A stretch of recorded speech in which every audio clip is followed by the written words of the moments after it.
In this video, I'm going to talk about whether it's wrong, maybe even selfish, to believe in God just to be on the safe side.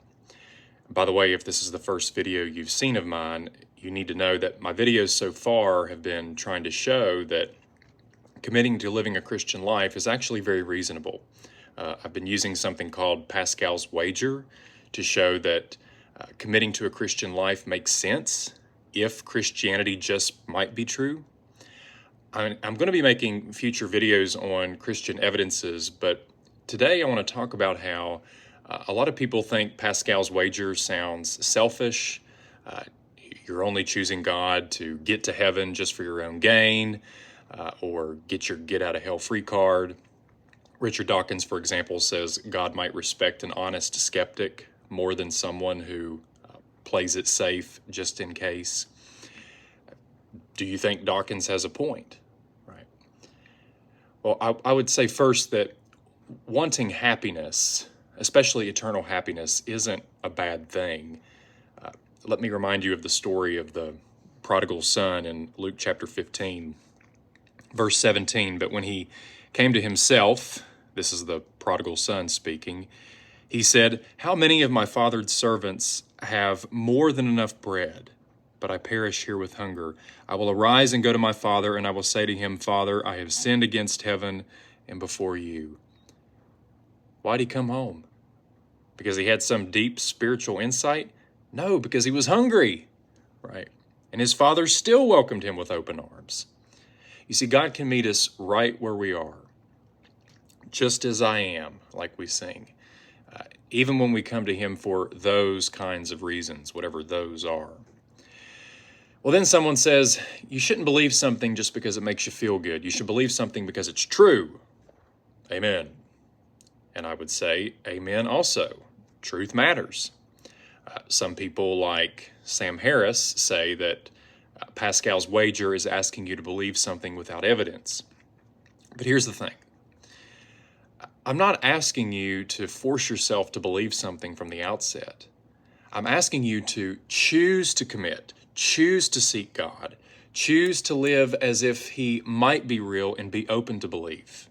Okay, that's different. That's not brainwashing yourself. It's putting yourself in a position where you might discover God and see more evidence. Sure, if you thought Christianity was almost certainly a sham, then it would be dishonest for you to try to force yourself to believe. But if you think it's at least possible, then it makes sense for you to check it out.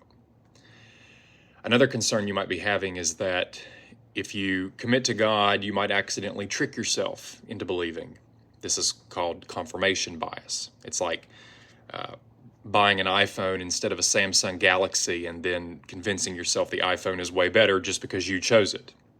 Now, I have no bias in using that example because I have neither. I have a jitterbug. But back to the point, some people think religion works the same way. Once you pick one, you might start to believe it, not because it's true, but because it's yours. That's a real risk, I admit, but here's the thing. We face this kind of risk in life all the time, right? Imagine your brother went missing in a dangerous country.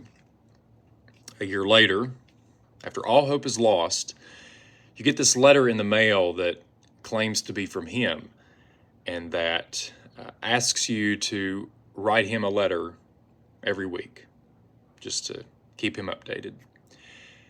But his letter claims that he's in a situation where his captors will not permit him to write back. So from here on out, the mail is going to be going one way.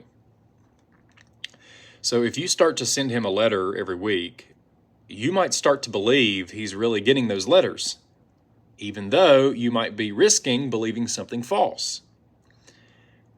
But doesn't that still seem like the right thing to do? To send him the weekly letter anyway?